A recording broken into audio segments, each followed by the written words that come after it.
warahmatullahi wabarakatuh.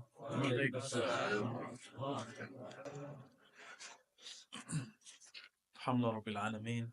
Wassalatu wassalamu ala sayyidil mursalin wa ala alihi wa ashabihi wa li baitihi wa dhurriyyatihi ajma'in wa ba'd.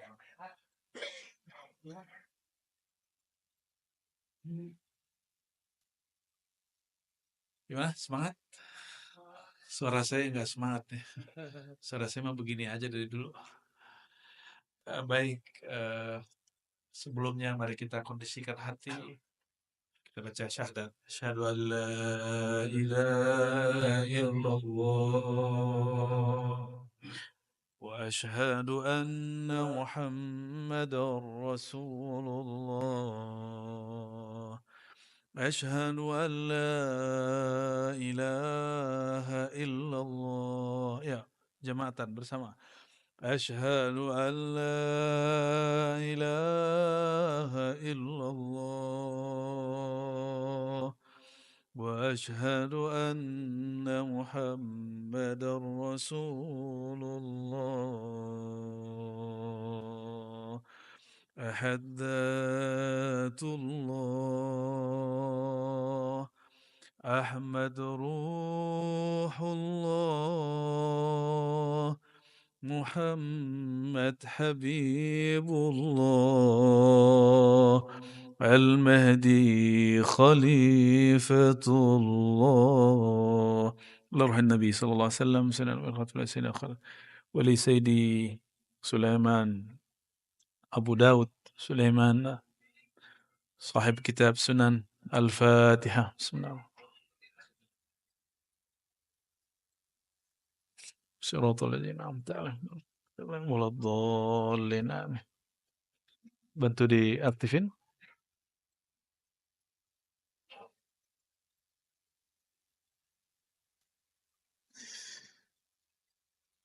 Belajar tentang agama itu dimulai dengan hadis Muslim, hadis pertama itu di hadis Muslim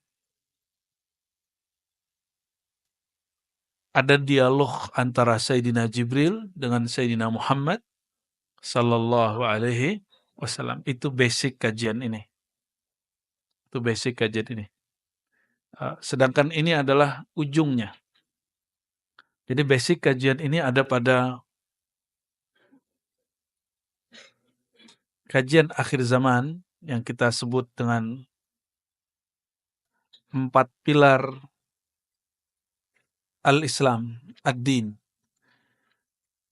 Ini pernah saya sampaikan di tahun 2018-19 itu sering sekali dan sepertinya sekarang sudah jarang saya jelasin ya.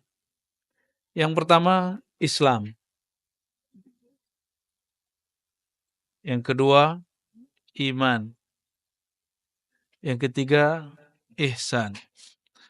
Tapi orang berhenti pada 3 ini. Islam, hukum zahir, hukum fikih, rukun sholat 13, 18. Apa hukum riba? Haram. Apa hukum bank? Diperdebatkan. Apa hukum sholat 5 waktu? Wajib. Apa hukum sholat duha? Sunan. Itu fikih. Orang berhenti di fikih. Fikih nanti mazhab. Mazhab fikih kita apa di sini? Ya, Indonesia, Malaysia, Singapura, Brunei, Patani, hampir sama. Itu memakai apa? Memakai mazhab Syafi'i. Dan itu urusan al-Islam. Tapi dalam al-Islam dibahas nggak tentang khusyuk? Dalam bab fikih. Dibahas nggak tentang saya nggak bisa khusyuk nih, gimana caranya? Nggak ada. Di dalam bab al-Islam dibahas nggak tentang makna la ilaha illallah? Nggak ada. Maka orang hanya berfikih, bermazhab Syafi'i tidak cukup. Agamanya belum sempurna. Ya. Yang kedua, fikih. Setelah fikih yaitu akidah. Ada 5 rukun iman, betul? Ini yang kemudian banyak perbedaannya kalau di fikih tadi sunnah bid'ah antara salafi, wahabi dengan ahlus sunnah. Dan ini saya apresiasi kepada eh, Kiai Abdurrahman, sahabat saya dan pembina pengurus di masjid ini, untuk berani nulis depan majang masjid ahlus sunnah.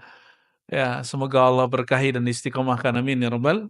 Dan itu bukan anjuran saya ya, itu inisiatif ilham dari murid Gusmi ini ya.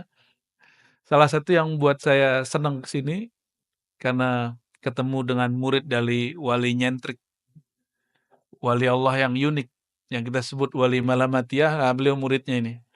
Nah, cuma muridnya jadi kiai, gimana gurunya itu ya. Semoga Allah berkahi beliau dan guru-gurunya, amin ya rabbal alamin, dan semua pengurus pembina ya. Bab akidah nanti muncul aliran Mu'tazilah, aliran macam-macam Syiah. Hari ini muncul Syiah di Indonesia. Sudah mulai ramai? Sudah mulai ramai? Syiah di Indonesia? Sudah mulai ramai. Kita nggak benci Syiah, cuma kita beda dengan Syiah.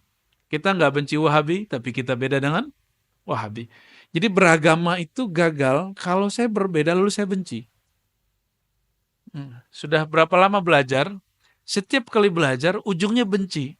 Itu berarti Anda belum beragama. Karena Allah itu menyebut kata cinta sering sekali dalam Al-Quran. Innallaha yuhib. Innallaha yuhib. Yang diperangi itu cuma dua aja. Dalam Al-Quran yang dianggap, yang Allah benci. Orang-orang kafir, orang-orang munafik. Dan itu kemudian dengan nama yang berbagai macam. Ya. Masalahnya, orang munafik itu tidak tertulis namanya hari ini. Bisa jadi kita yang merasa paling benar ini munafik. Maka jika benar seseorang belajar agama, dia menuduh dirinya munafik, bukan menuduh orang munafik. Menuduh dirinya yang cabul, bukan orang yang cabul. Menuduh dirinya yang kotor, bukan orang yang kotor. Itu berarti beragamanya sudah mulai benar. Tapi kalau masih suka ngejudge, menunjuk orang, itu belum tuh. Itu syaitan. Tapi berjubah agama. Hati-hati ya. Karena syaitan tuh zikir di surga 18.000 tahun. Di riwayat Imam Tabari, Tarikh Tabari disebutkan iblis berzikir di surga 18.000 tahun. Ada yang berzikir sebanyak itu. Maka kesolehan kita, kealiman kita nggak cukup untuk melawan iblis. Apa yang bisa melawan iblis? Hanya satu, karena iblis nggak boleh masuk kolbu. Iblis nggak boleh masuk kolbu. Maka wajib belajar ilmu kolbu. Dan ilmu kolbu itu yang ketiga, ihsan. Fikih akidah, orang bisa murtad. Fikih ibadah, fikih ini ujungnya ibadah. Masih ingat bersisa 500 tahun ibadah? Hadisnya sahih menyebutkan bersisa itu 500 tahun ibadah. Apa yang terjadi? Semuanya gugur. Ada orang 500 tahun ibadah lalu menuntut masuk surga dengan amalnya. Juga Allah kemudian tolak. Kenapa mereka ditolak oleh Allah? Karena mereka nggak ngerti bab ihsan. Ihsan itu bab kolbu. Bab ruhaniyah.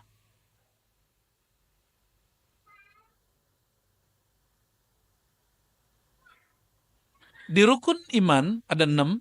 Ada nggak bab tentang Imam Mahdi? Nggak ada. Berarti membahas Al-Mahdi bukan rukun iman. Oke? Jadi jika ada orang keliru mencari Imam Mahdi, keliru dalam bab rohani. Tapi bukan keliru dalam bab iman.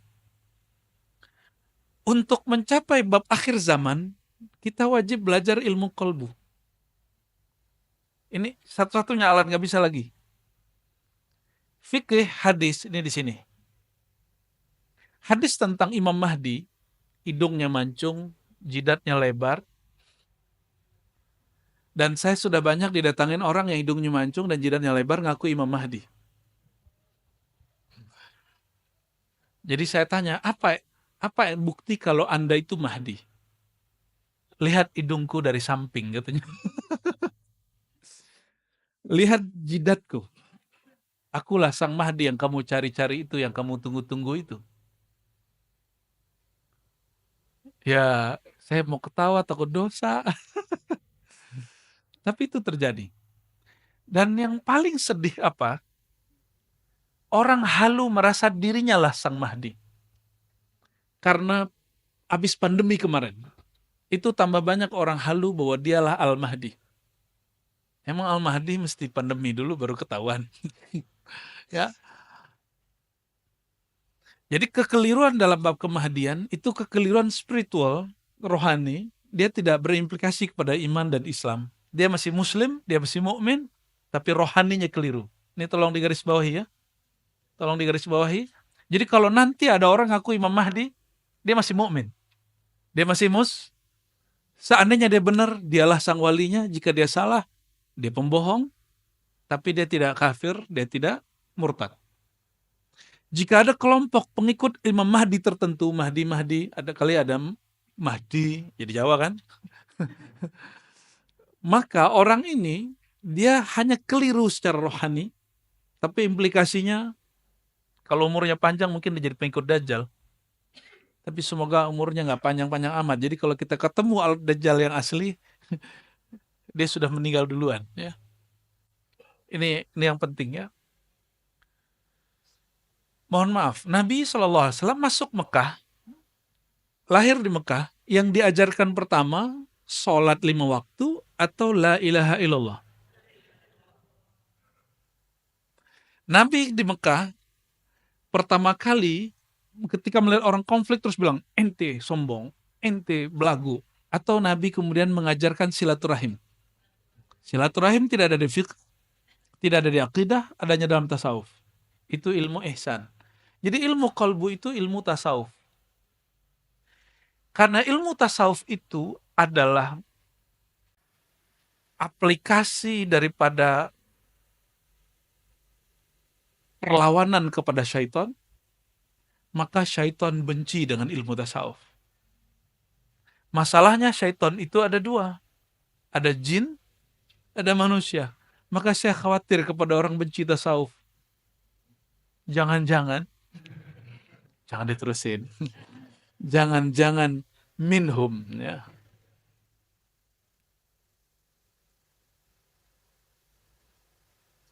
Karena tasawuf itu ilmu kolbu, sedangkan syaitan dalam kitab Awariful Ma'arif, Imam As-Surawardi mengatakan dalam satu riwayat, iblis itu meminta kepada Allah, ya Allah izinkan aku menguasai pembuluh darah manusia, maka Allah izinkan. Ya, maka setiap tubuh kita ada pembuluh darah, setiap tubuh kita ada tensi yang berbeda-beda. Ilmu tadi pagi dari Pak Dokter, ya. Ternyata tensi yang ada di mata beda dengan yang telinga, beda yang di kaki, beda yang di kepala, beda yang di otak. Itu ilmu luar biasa itu. Ya, supaya nggak sembarangan minum obat tensi katanya ya. Ya. Sama banyak orang belajar agama salah minum. Nah, ini seharusnya dia menggetarkan yang mana, yang getar yang lain gitu.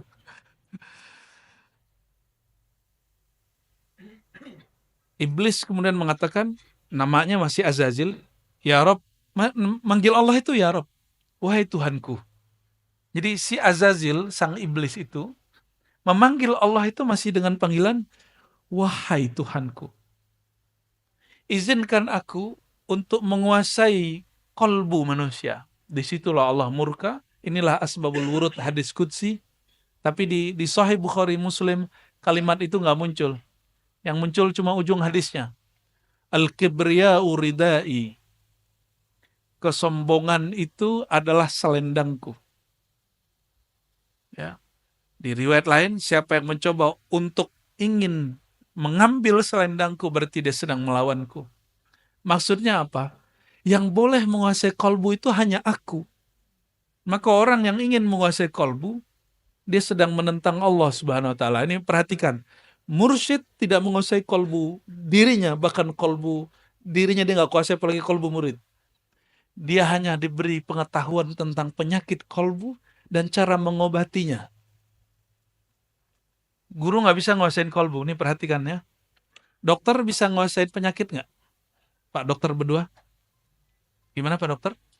Bisa menguasai penyakit? Betapa banyak dokter sakit, Kalau dokter sakit, kita gimana cara ngobatinnya? Maksudnya apa? Para mursyid ini kadang-kadang murid terlalu mendewakan guru. Akhirnya dia mengira guru itu menguasai kolbu. Tidak. Guru hanya menguasai ilmu kolbu. Ilmu mengobati kolbu.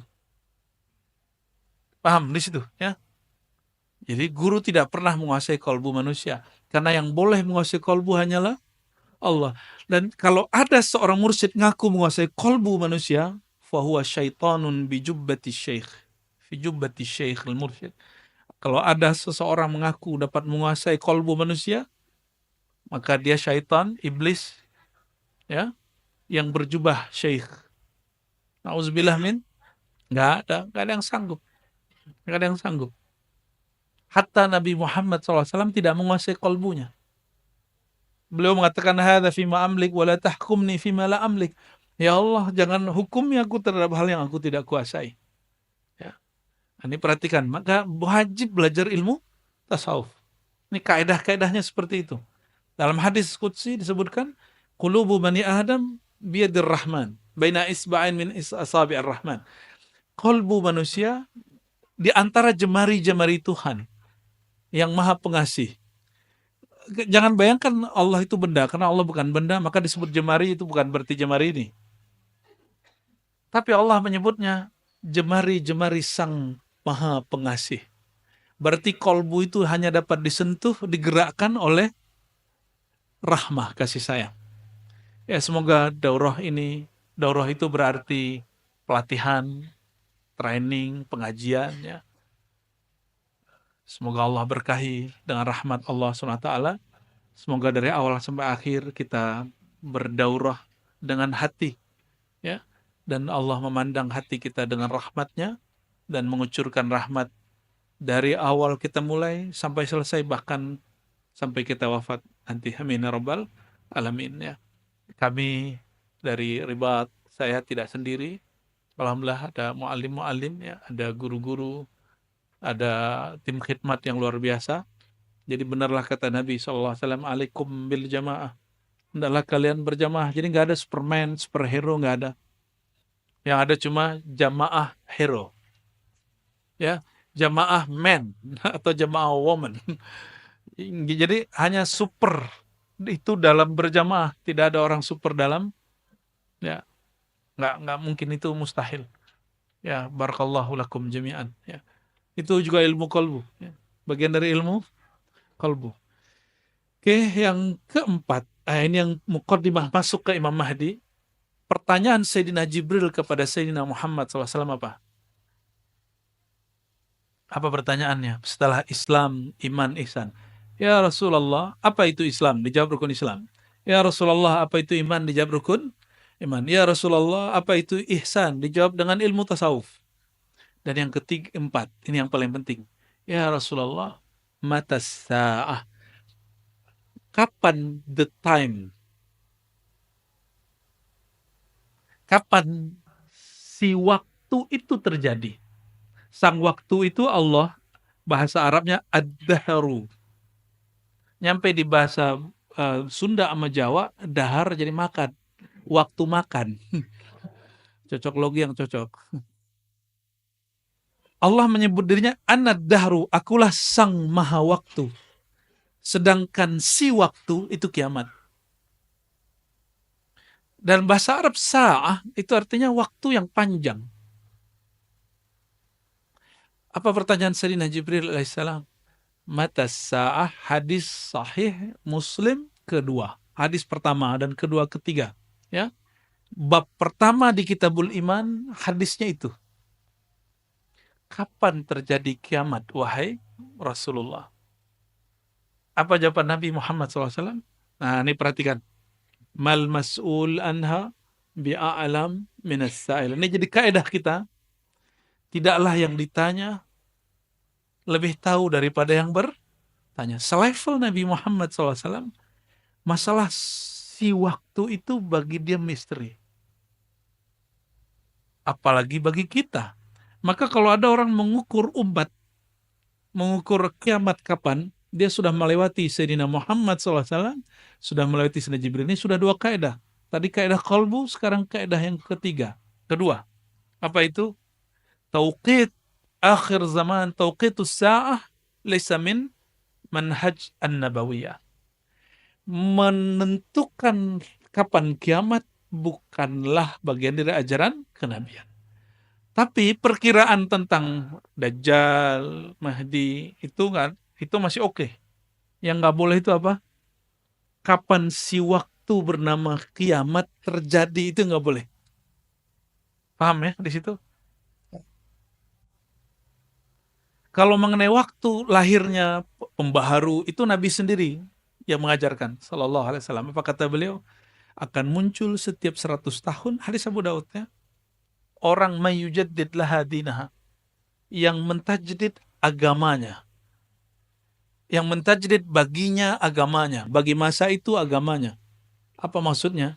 Agamanya nggak diubah, tapi kondisi yang berkaitan dengan si agama itu diubah. Ya, dulu nggak ada orang pengajian beginian kan? Bid'ah nggak? Rasulullah SAW nggak pernah ngaji pakai tab, nggak ada. Ya, maka pertanyaan keempat ini menjadi pilar keempat dalam agama, yaitu akhir zaman.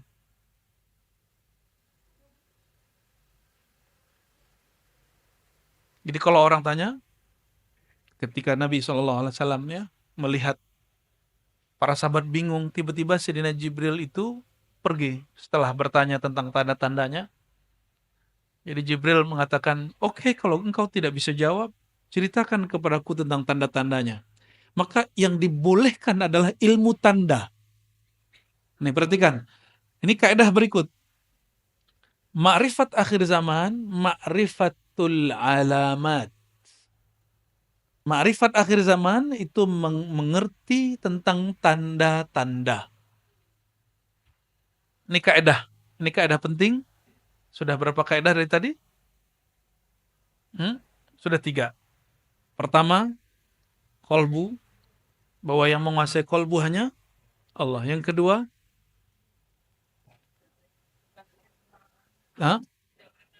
tidak ada dalil yang memperkenan kita menentukan kiamat. Yang ada adalah yang ketiga, hanya boleh mengetahui tanda-tanda. Paham di situ ya? Dan tanda-tanda ini, coba Islam, fisik, iman, akal, ihsan, kolbu, ruh. Maka tanda ini diberikan kemana? Ke fisik, ke akal, atau ke kolbu atau rohani? Ke dalam kolbu rohani. Ya.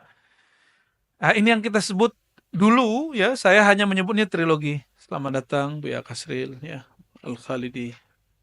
Alhamdulillah kita diberkahi mursyid suluk saya, Naqsyabandiyah Khalidiyah, hadir ya. Dan rombongan dari Payakumbuh ini luar biasa. Ya. Malam tadi belum istirahat langsung kita siksa. Kita minta memberkati ribat yang di Ciputat. Jadi nggak ada istirahatnya. Malam-malam jam 2 baru istirahat. Semoga Allah berkahi beliau, amin ya rabbal alamin ya. Jadi Islam, iman, ihsan, akhir zaman. Dahulu saya hanya 3, tapi ternyata ilmu itu berkembang. Allah kemudian buka, hadisnya menyebutkan 4 toh. Ya, bahkan 5 pertanyaan akhir zaman itu pertanyaannya beranak. Dan kemudian Sayyidina Muhammad sallallahu alaihi wasallam ya, beliau ketika Sayyidina Jibril pergi, itu Sayyidina Jibril, ini perhatikan, yatamatsalu rajulan, menyerupai seorang laki-laki, serbannya bagus, rambutnya sangat hitam, bajunya sangat putih. Itu simbol dari orang yang paling keren di zaman itu. Tidak ada bekas orang lagi perjalanan jauh.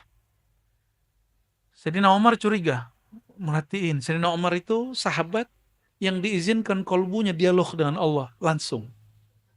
Maka dia disebut dengan gelar muhaddatsin, orang yang dapat ilham. Orang yang dapat ilham. Sayyidina Umar ketika melihat orang itu, falabithtu maliyah, aku terdiam sejenak keheranan.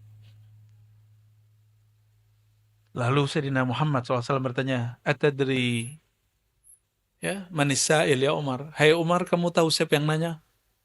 Sayyidina Umar mengatakan, la ya Rasulullah, engkau yang lebih tahu, Allah yang lebih tahu. Tapi dia curiga. Ya. Apa kata Sayyidina Muhammad SAW? Dzaka Jibril ja'akum liyu'allimakum dinakum. Itu Sayyidina Jibril datang kepada kamu mengajarkan ad-din, agama kamu. Maka 4 ini adalah pilar agama. Jadi kalau orang bertanya, saya belajar agama, apa saja yang saya sudah pelajari? Pertama, al-Islam, fiqih. Yang kedua, bab iman, akidah. Yang ketiga, ilmu hati, tasawuf. Jadi bertasawuf wajib bukan? Yang masih mengatakan bid'ah, kurang piknik. Itu hadis nomor pertama di Kitabul Iman. Bab pertama dalam bab Al-Iman, Sahih Muslim. Emang dia nggak baca Sahih Muslim? Ya. Oh, ada orang tasawuf nggak sholat. Itu bukan tasawuf, bro. Itu kebatinan. Ya. Ada orang kemudian kalau bertasawuf dia kemudian suka khurafat. Lah itu ahli khurafat bukan tasawuf. Itu nggak tahu tasawuf. Ya. Seumur-umur saya ketemu Abu Ya Kasril itu nggak pernah ngomong khurafat. Ya. Beliau bicara apa yang beliau rasakan. Bukan bicara apa yang di khuraf. Khuraf itu dongeng. Dongeng yang dibuat-buat. Terus akhir zaman. Perhatikan. Akhir zaman itu karena memahami tanda-tanda, maka di Quran ada kalimat kul siru fil ard. Katakanlah hai Muhammad, berjalanlah, bergeraklah di muka bumi. Bergeraklah di muka bumi. Maka sirah atau harakah, kita sebut pergerakan, itu adalah pelengkap daripada akhir zaman. Nah, pelengkap akhir zaman ini yang bernama pergerakan, itu ada 3 jenis. Satu, pergerakan akliyah, dia bergerak dengan akalnya, rasionya, maka main pintar-pintaran. Bagi mereka kemajuan akhir zaman itu berdasarkan penemuan intelektual. Kelompok yang kedua, lawan dari akal. Orang-orang yang nggak masuk akal. Orang-orang yang kita sebut halu dan kebatinan. Mereka suka cocok logi, suka memaksakan makna, bahkan memalingkan makna hadis itu sesuai nafsunya. Kelompok yang hari ini disebut halu. Kelompok yang disebut halu. Dan ada yang ketiga, ini yang paling penting. Ahlul ruh, ahlul qulub. Ahli kolbu, ahli rohani. Ya, hanya mereka yang bisa memahami tentang akhir. Masalahnya mereka itu sedikit. Semoga kita termasuk yang sedikit itu. Amin. Rabbal alamin. Ya. Jadi semua ini, 4 ini disebut ad-din. Apa yang disebut ad-din? Agama. Maka ketika disebut inna ad-dina indallahil Islam, agama di sisi Allah itu al-Islam. Inilah maksudnya. Jadi al-Islam sebagai agama, ada al-Islam sebagai ilmu. Ini pengantar tentang Al-Mahdi. Jadi ilmu tentang Al-Mahdi ada nggak di fikih? Jadi kalau ada ahli fikih bilang nggak usah bahas-bahas begituan, wajar, dia nggak ada di kitab dia. Ya, ada nggak di bab iman? Ada yang bahas, ada yang tidak. Kebanyakan tidak bahas. Kebanyakan ahli akidah tidak membahas bab Mahdi. Maka wajar, nanti mohon maaf, orang mengaku ahlus sunnah, aswaja, berakidah Asy'ariyah, Maturidiyah, mazhab Syafi'i atau sejenisnya, dia kemudian menentang pembahasan tentang Al-Mahdi. Udahlah masih lama gitu. Orang begini kena penyakit namanya tulul amal. Apa arti tulul amal? panjang angan. Dia kira masih dekat, masih jauh. Padahal Sayyidina Muhammad SAW mengatakan, Ana wasa'a kahatain. 1445 lalu ditambah 13 tahun di Mekah, 10 tahun di Madinah. Nah, kurang tambahinlah itu. Jadi berapa tuh? Itu Sayyidina Muhammad SAW mengatakan, aku dan kiamat seperti dua jari. Dekat apa jauh? Dekat sekali. Berarti kita sudah di ujung. Kita sudah di ujung. Maka hari ini, kalau masih orang mengatakan, udah gak usah bahas Al-Mahdi. Gak usah bahas. Berarti dia panjang angan-angan. Dia kira hidup ini masih panjang. Ini dua aja, mati duluan atau ketemu. Gitu aja. Kenapa? Saya ngeceknya dari kejadian pandemi. Pandemi itu baru kali itu yang sedahsyat itu sedunia. Yang kena di Indonesia pertama Depok, yang di lockdown itu di Solo, di Payakumbuh. Orang belum masuk situ udah di lockdown. Dan lucu tulisannya LOKDON, lockdown. Itu kekonyolan tapi seru sih. Ya Allahumma sholli ala sayyidina Muhammad, Allahumma sholli ala sayyidina Muhammad. Dan itu semua. Bahkan negara yang dianggap berperan, Amerika paling parah. Cina paling banyak korban. Sampai hari ini. Bahkan Singapura sampai hari ini karena banyak Cinanya, kena terus. Tiap masa kena terus. Bener nggak? Ya. Sampingnya Johor kok nggak ada beritanya, kan aneh kan? Betul-betul aneh itu. Namun karena memori ini sangat short sekali, sangat pendek sekali. Memori kita pendek. Sudah lupa kan trauma pakai masker? Sudah lupa? Sudah lupa semua. Jadi manusia itu gampang sekali. Karena dia gampang menyerap, dia gampang melupakan masa lalu. Dulu tegang, masih ingat di Indomaret, Alfamart, kita dekat dikit dibentak sama orang. Kamu jauh-jauh. Mati duluan dia.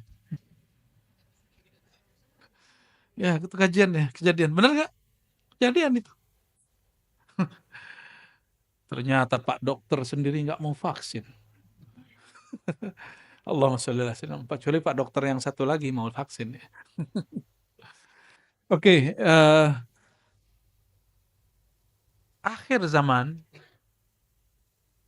Jadi kajian ini sebenarnya sudah kontemplasi panjang. Karena saya dulu ngaji hadis 15 tahun nggak ngerti susunan akhir zaman itu kayak gimana. Mana yang duluan, mana yang akhiran. Tapi pandemi kemarin itu saya anggap itu suluk. Suluk al-Khafidi. Suluk Khafid. Jadi suluk itu menempuh jalan. Khafid itu bahasa Arab. Berarti Allah yang maha menyembunyikan, merendahkan, mensirkan. Ya, Khafid.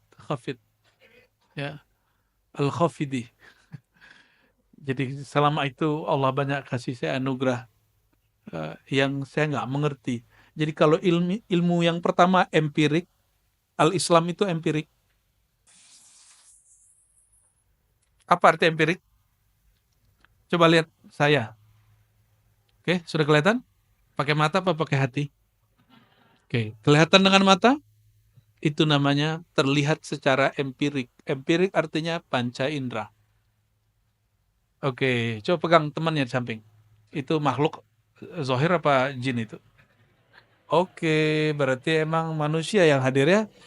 Bukan malaikat, jin yang hadir toh? Tapi tenang, mereka juga ada yang hadir sebagian. Ya. Cuma karena pakai registrasi dia bingung mau masuk dari mana tuh. Ya masuk aja mereka. Ya masuk ya. Oke, itu namanya pengetahuan empirik. Apa pengetahuan? Pengetahuan secara fisik. Ini ringkasan S1, S2, S3 ini. Ada bab tentang angka benar salah. Itu tidak dapat dilihat dengan mata, dia mesti difikirkan. Ini yang disebut oleh Imam Ghazali, aku berpikir, aku cinta, maka aku ada. Diambillah oleh filosof dari barat itu ya, Immanuel Kant. Apa kata dia? Aku berpikir, maka aku ada. Itu diambil dari Ghazali. Maka Ghazalinya Barat itu Immanuel Kant. Dia buat agama sendiri disebut Kantia, ya, Kantianism. Saya kasih angka, coba perhatiin. 1 tambah 3 tambah 4 tambah 5 berapa? Gampang bener tuh, 1 tambah 2 sebut. Oke, ya. Itu kelihatan nggak? Oke, 2 kali 3 kali 3. Bagi 1. Oke, fokus. Itu namanya pengetahuan yang diperoleh berdasarkan akal, rasio. Maka kita pikir, lalu kita tahu. Alam ini berubah. Betul? Ada sebuah kaidah, segala yang berubah makhluk dicipta. Alam ini berubah, maka alam itu dicipta. A sama dengan B, A sama dengan C. Segala satu yang berubah dicipta. C. Ciptanya C. Terus, pasti pusing. Nggak jadi deh. Itu mantik ya. Alam, ketika kita sebut dia dicipta, dia bukan muncul dari satu kalimat. Dia muncul dari 2 kalimat. Disebut premis. Segala sesuatu yang berubah adalah makhluk. Alam berubah. Yang ketiga, alam adalah makhluk. Menyusun ini, yang menyusun akal atau mata? Atau lisan? Yang menyusun akal. Oke.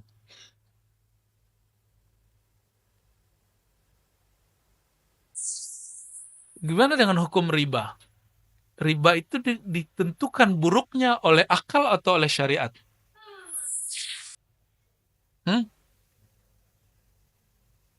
Riba itu ditentukan haramnya oleh syariat atau oleh akal? Oh, Mu'tazilah ini. Berarti nyusup juga Mu'tazilah sini ya. Alhamdulillah tobat hari ini. Penentuan hukum baik buruk itu mutlak syariat. Tapi baik buruk separuhnya bisa diketahui akal. Tapi penentuan mutlak ini baik buruk berdasarkan syariat. Ini namanya akidah Ahlus Sunnah. Jadi Ahlus Sunnah itu syariat dulu. Syariat bukan berarti hukum boleh nggak boleh nggak. Syariat arti wahyu. Untuk mengetahui hukum riba mesti pakai wahyu. Bukan dengan akal semata. Tapi akal mengetahui sebagian. Akal mengetahui sebagian. Oke.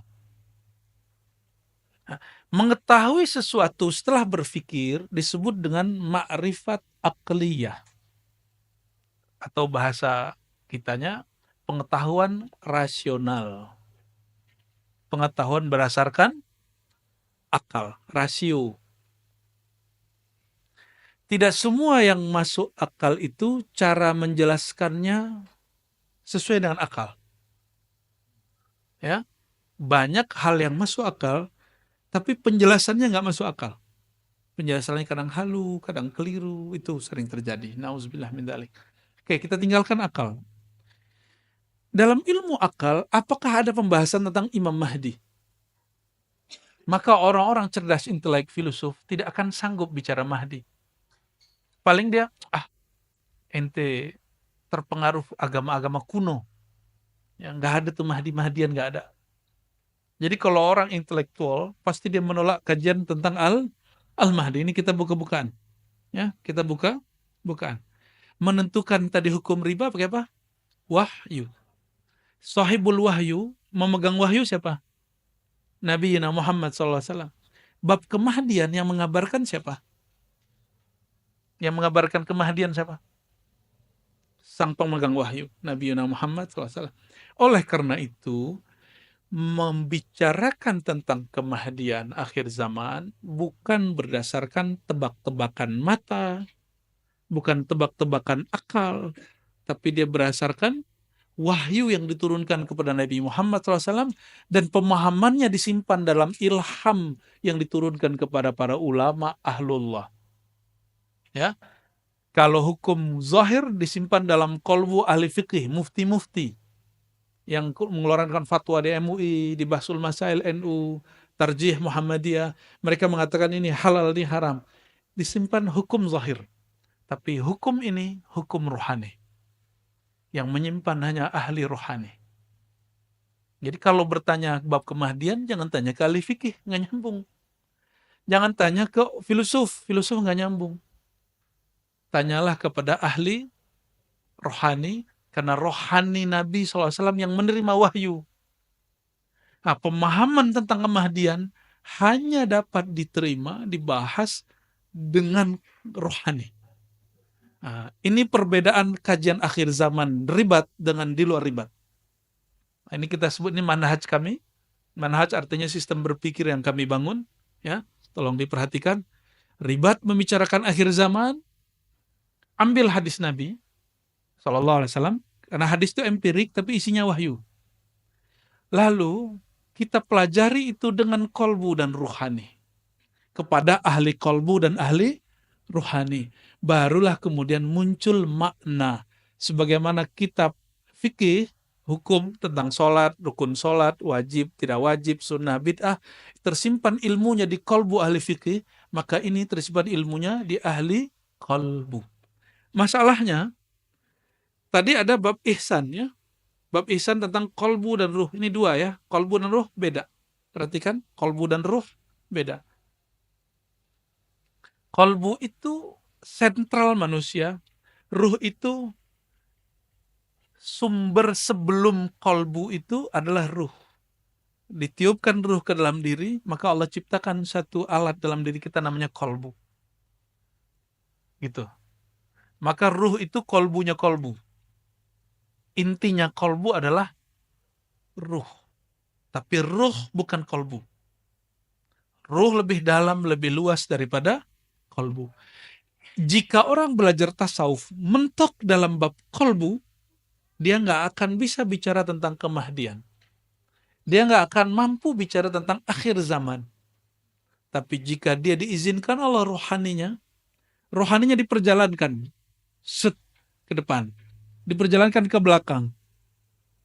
Ini yang dikatakan oleh Imam Hakim At-Tirmizi, kekasih-kekasih Allah itu diberikan ilmu bad'i, ilmu masa lalu, rohaninya diperjalankan ke masa lalu. Kadang diperjalankan ke masa depan, ilmu maqadir masa depan. Mereka lah yang bisa cerita, oh hadis ini cara memahaminya begini. Kenapa? Karena ada satu kaidah, ini kaidah yang sudah sepakat semua ahli tasawuf, ahli ihsan. Man lam yadhuq, lam ya'rif. Siapa yang tidak pernah mengalami, merasakan, mencicipi, dia tidak akan pernah memahami. Nabi SAW, nih perhatikan, Nabi itu lagi sholat, itu diperjalankan ke masa lalu, diperjalankan ke masa depan. Lagi zikir, tiba-tiba beliau hilang secara batin, fisiknya masih di antara sahabat, rohaninya tiba-tiba diperjalankan. Oke, Nabi mewarisi hukum fikih kepada ahli fikih, mewarisi hukum akidah kepada ahli akidah. Terus ihsan diwariskan kepada para ahli tasawuf, para mursyid. Maka mursyid-mursyid dia dipertemukan rohani yang orang-orang yang meninggal terdahulu, karena orang-orang terdahulu tidak pernah meninggal. Mereka hanya pindah alam, hanya pindah dimensi, tapi dengan cara yang ketat. Itu yang disebut ilmu thariqah. Jadi thariqat itu mengunci halu. Orang tidak berthariqat pasti halu. Ini perhatikan ya.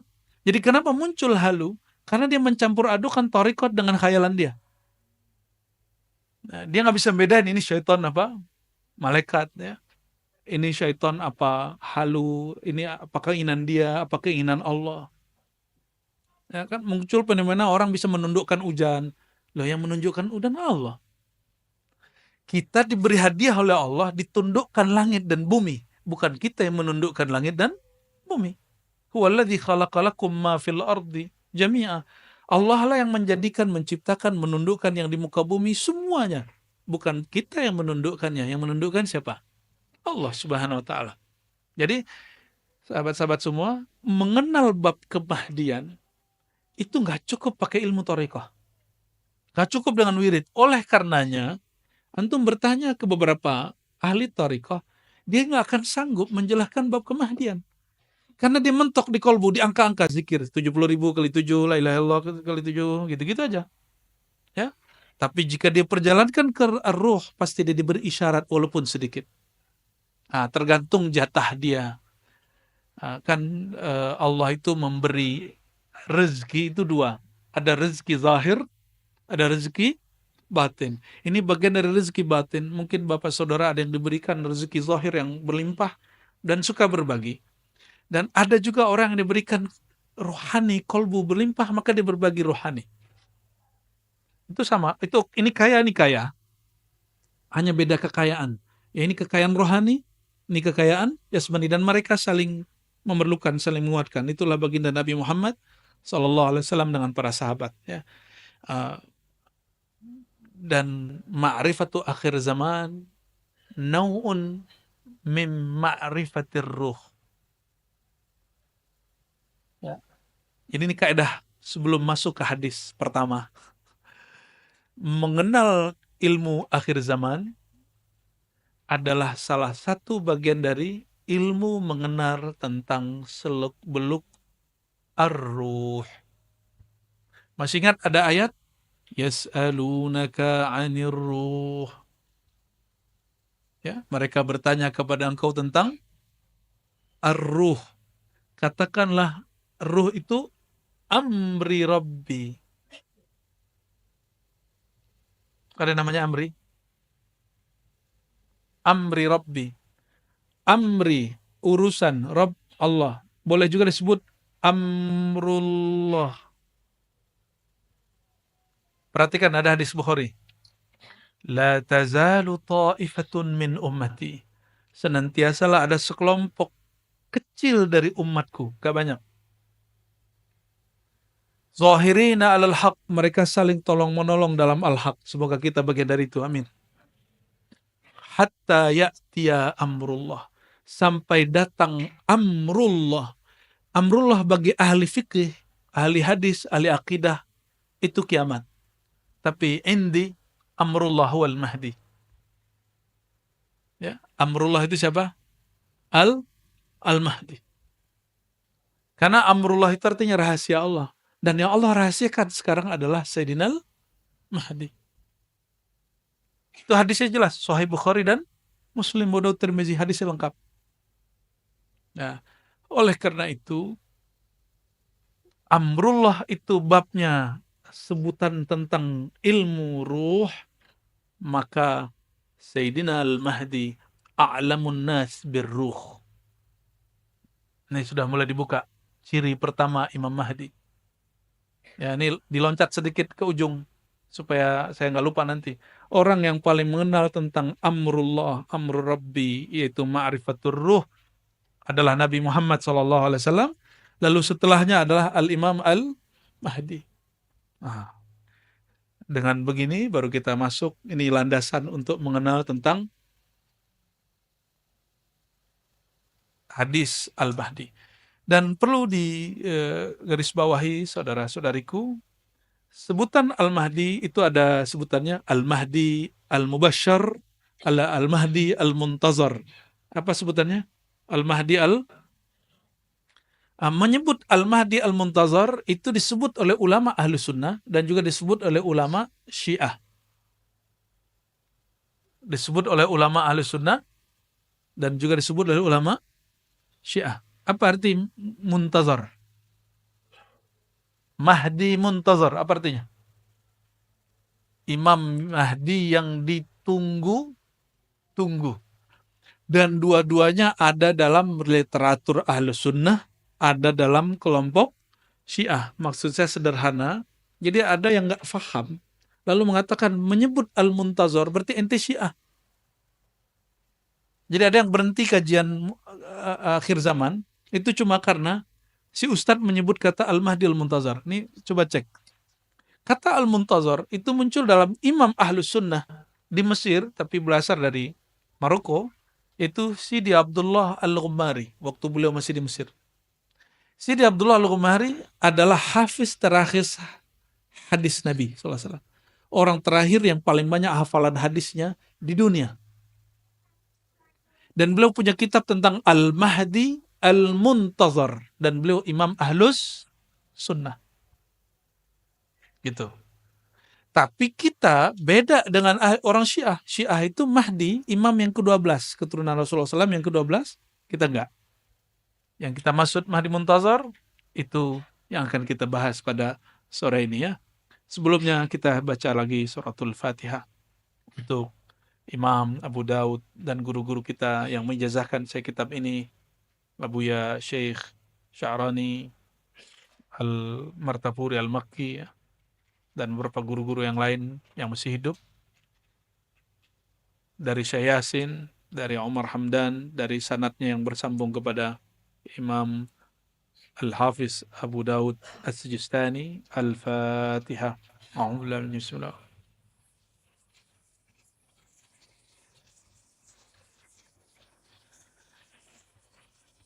ولروه سيدنا المهدي خليفة الله وسيدنا الخضر عليه السلام. الفاتحة.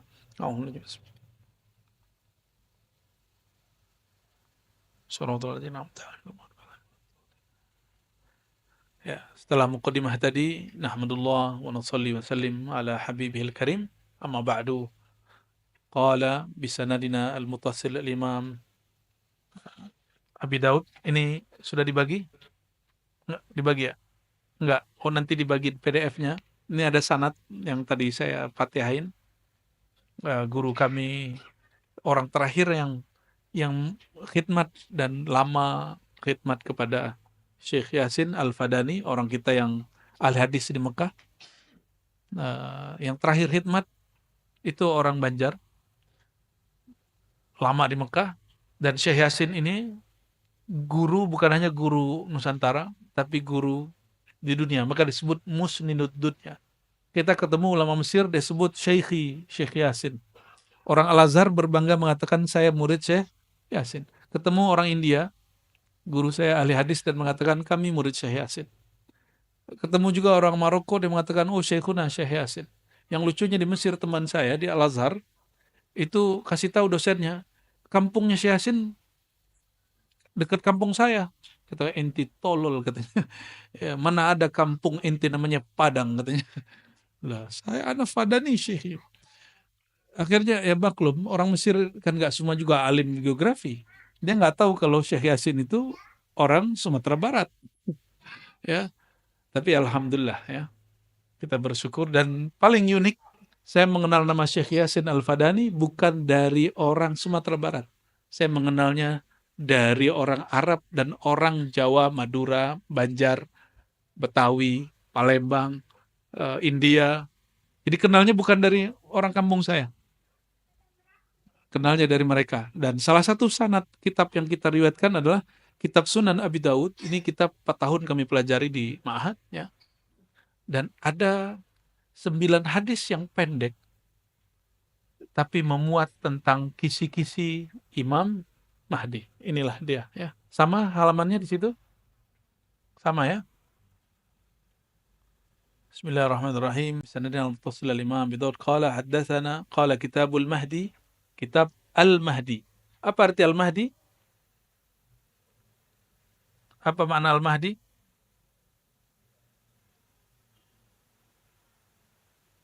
Al-Mahdi. Al-Mahdi dari kata huda, hidayah. Apa arti hidayah? Petunjuk. Petunjuk turun di hati apa di kepala?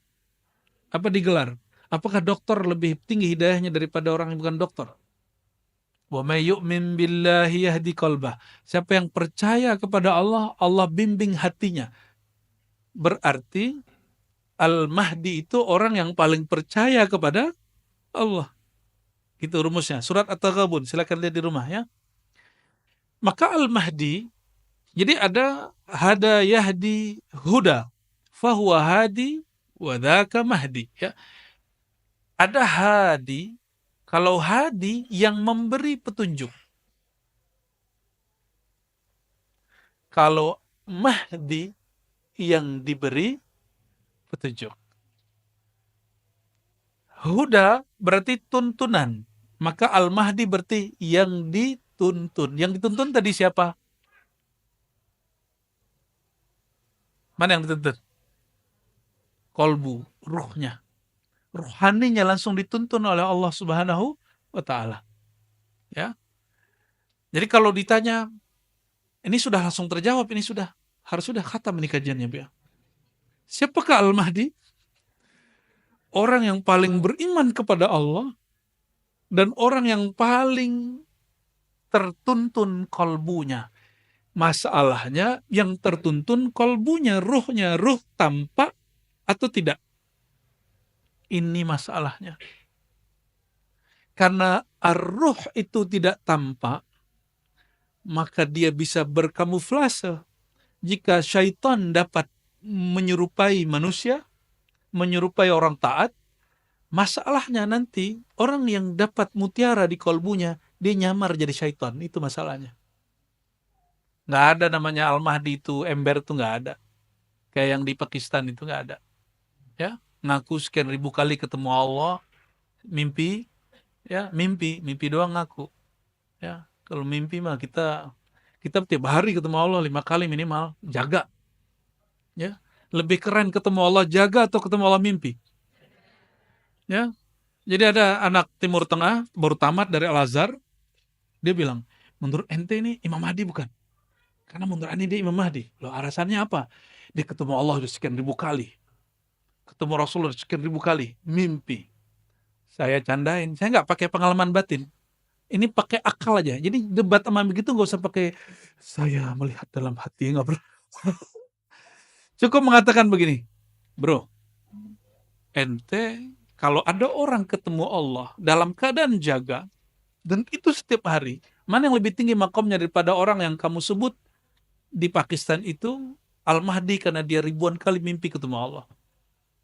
Yang pertama dong. Saya canda, bro, samping ente. Samping yang mana nih? Saya bilang gitu. Loh, ente maksudnya gimana? Kamu orang Indonesia, nggak mungkin kamu punya begitu. Saya kasih kemudian satu ayat. Wasta'inu bis-sabri was-salah wa innaha lakabiratun illa 'alal khashi'in alladhina yazunnuna annahum mulaqu rabbihim wa annahum ilaihi raji'un. Surat Al-Baqarah.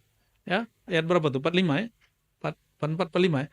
Orang-orang yang khusyuk itu, orang-orang yang yazunnuna annahum mulaqu rabbihim, orang yang yakin dia bertemu Allah. Ya, yazunnuna, mereka yakin, merasakan, mempersepsikan annahum, bahwasannya mereka mulaqu, liqa, jumpa rabbihim, Tuhannya. Siapa nama Tuhan mereka? Allah.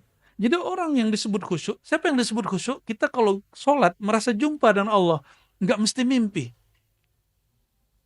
Minimal, jadi saya bilang aneh, minimal 5 kali, 5 time setiap hari jumpa dengan yang dimimpin sama Imam ente yang di Pakistan itu.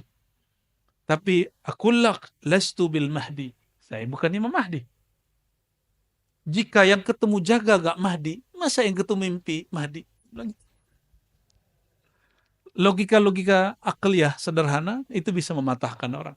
Dan itu perlu ya ke apa ya, agak nakal dikit sih. Jangan, harus agak berani dikit. Agak nyeleneh-nyeleneh dikit kalau begituan. Iya, jahil dikit. Jadi nggak boleh kemudian nggak enak gitu, nggak bisa. Nah, itu tips kalau lagi bercanda, tapi candanya bisa merubah orang. Apa kata dia? Tolong selamatkan saudara-saudara saya yang sudah keliru mengatakan yang di Pakistan itu Imam Mahdi. Dia langsung salaman sama saya. Itu salaman pencobaitan baiat sekaligus. Ya, itu serius gak serius itu ya. Jadi siapa Al-Mahdi? Orang yang dituntun ruhaninya, kolbunya oleh Allah Subhanahu wa Ta'ala. Oleh karenanya, ahli hadis mentok pada riwayat yang 9 ini, lalu dikumpulkan oleh Imam Suyuti menjadi beberapa puluh dalam risalah tentang Imam Al-Mahdi. Makanya di daurah hadis ini, yang kajian hadis benar-benar cuma yang ini. Selebihnya adalah pelengkap kajian syarah Mahdi. Karena mensyarah Al-Mahdi itu mirip dengan cara memahami Sayyidina Musa mesti melalui Nabi Khidir.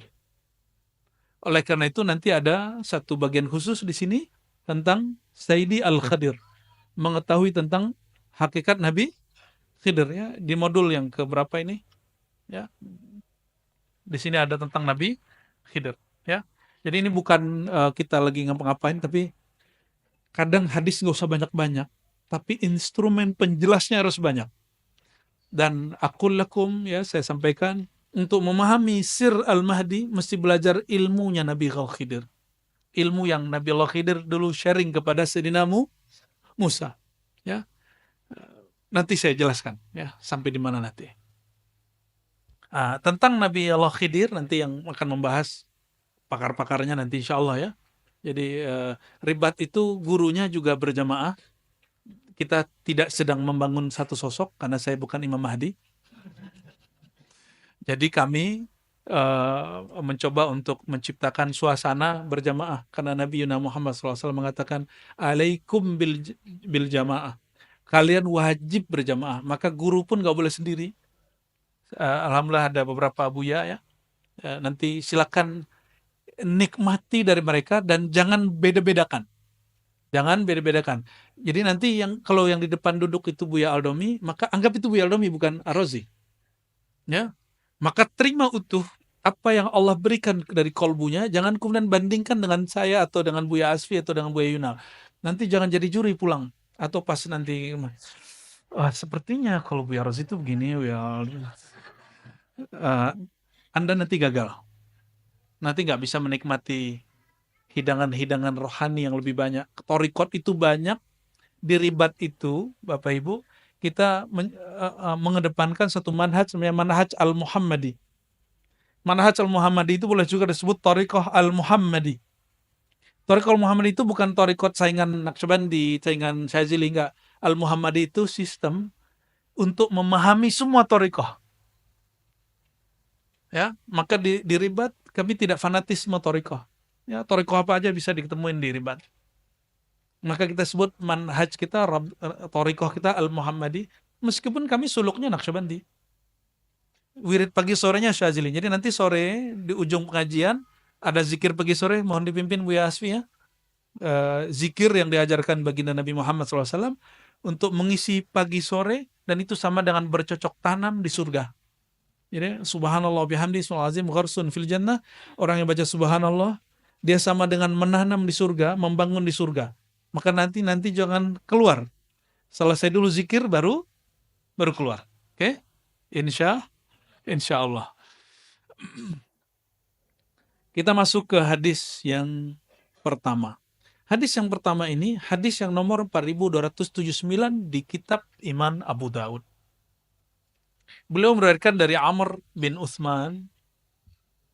Amr bin Utsman ini bukan orang Ciputat, bukan orang Cinere, bukan Jakarta. Ya, dia orang Homs, ya. Jadi Imam Abu Daud pindah kota dan dulu belum ada kereta, belum ada pesawat. Dia pindah kota untuk mengambil hadis ini. Dari Imam Marwan, Imam Ismail, ini kebanyakan orang Kufah, dari ayahnya Abu Khalid. Ini disebut dengan sanad. Apa sebutan ini? Ini sanad siapa? Silsilah siapa? Imam Abu. Sedangkan dari saya ke beliau sepanjang ini. Dari Imam Abu Daud ke Nabi 1, 2, 3, 4, 5, 6. Jadi jarak beliau dengan Nabi 6 orang. Jarak saya dengan Imam Abu Daud di atas 20 orang.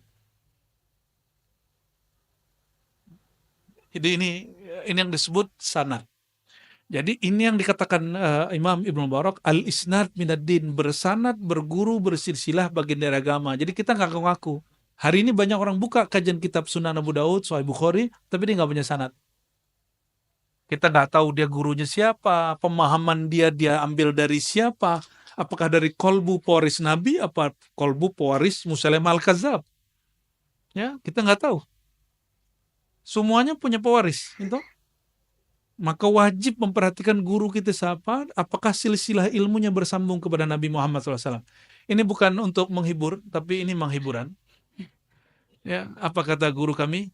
Kafa lil mar'i ayyakuna ismuhu tahta ismin Nabi. Cukup lagi seorang murid, nama dia ditulis di bawah nama Nabi. Ya, jadi nanti ada nama Nabi, terus di bawah nama guru-guru ada nama dia. Itu yang disebut silsilah. Ya. Nanti coba lihat di situs Ribat Nauraniyah, kita ada di situ menampilkan bukan gagah-gagahan tapi sekedar orang karena banyak bertanya, jadi kami tampilkan bagan silsilah tarekat. Dan cara nulis bagan, nama Rasulullah paling tinggi sallallahu alaihi wasallam, lalu nama kita paling bawah. Jangan dibalik. Tapi kalau nulis narasi, nama kita dulu terus baru nama Rasulullah sallallahu alaihi wasallam. Dan cukup seseorang dapat syafaat jika nama dia terhubung dengan nama baginda Nabi Muhammad sallallahu alaihi wasallam, ya.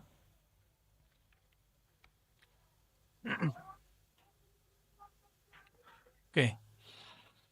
Qala sami'tu Rasulullah sallallahu alaihi wasallam. Nah, berkata Jabir. Jadi yang mendengar Nabi bersabda Imam Abu Daud atau Jabir bin Samurah. Jadi kalau ada orang hari ini mengatakan langsung saja kepada Rasulullah, dia sedang berbohong. Karena mustahil selevel Imam Abu Daud yang wafat abad ketiga, antara beliau dan Nabi 6 orang. Dan dia gak langsung dengar. Dari fulan, dari Nabi. Masa orang yang hidup di sekarang, zaman 1446 ini, sudah 46 ya? Masih 45? Ini sudah sore. Oke. Lalu orang mengatakan, langsung saja kepada Rasulullah. Yang paling kacau itu mereka mengatakan langsung saja kepada Allah. Wow. Yang langsung kepada Allah itu Rasulullah, bro. Namanya wahyu. Ternyata maksud dia, langsung saja kepada Al-Quran. Loh, Al-Quran wahyu. Ternyata bukan itu juga maksud dia. Langsung saja kepada buku terjemahan. Terjemahan Al-Quran bukan Al-Quran penyimpangan, baik terorisme, ekstremisme, kebanyakan muncul dari orang belajar dari terjemahan. Ya, kebanyakan. Kita juga mendidik santri-santri yang terlibat ideologi-ideologi begitu, dan hasil pengamatan saya, Masya Allah, akal mereka terdoktrin terjemahan ini adalah wahyu Allah. Padahal terjemahan itu adalah terjemahan si penerjemah. Oke, Quran yang kita pegang itu bukan Quran wahyu, tapi itu Quran mushaf.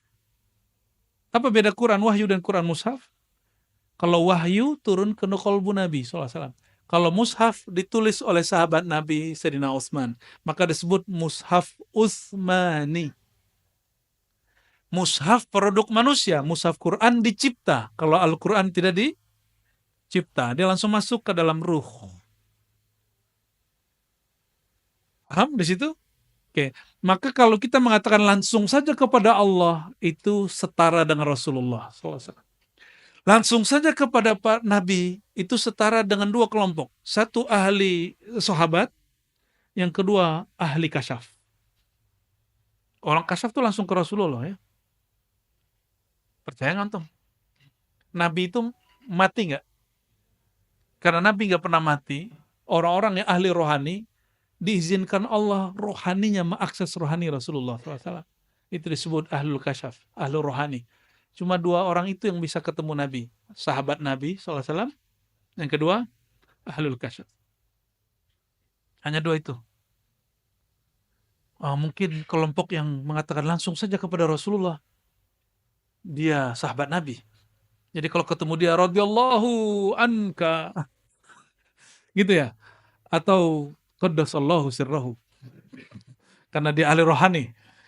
Nah, jadi kalimat itu tidak pantas dikatakan oleh seseorang umat Nabi Muhammad SAW yang berilmu. Jadi tolong perhatikan, jangan pernah mengatakan langsung saja ke Quran. Enggak. Al-Quran itu karena turun ke kolbu Nabi, bukan kepada kertas. Maka coba taruh Quran di rumah, itu rumahnya nggak jadi sakti loh. Tapi taruh Quran di kolbu, dimanapun kita pergi, Allah berikan kita karamah. Karamatul Quran.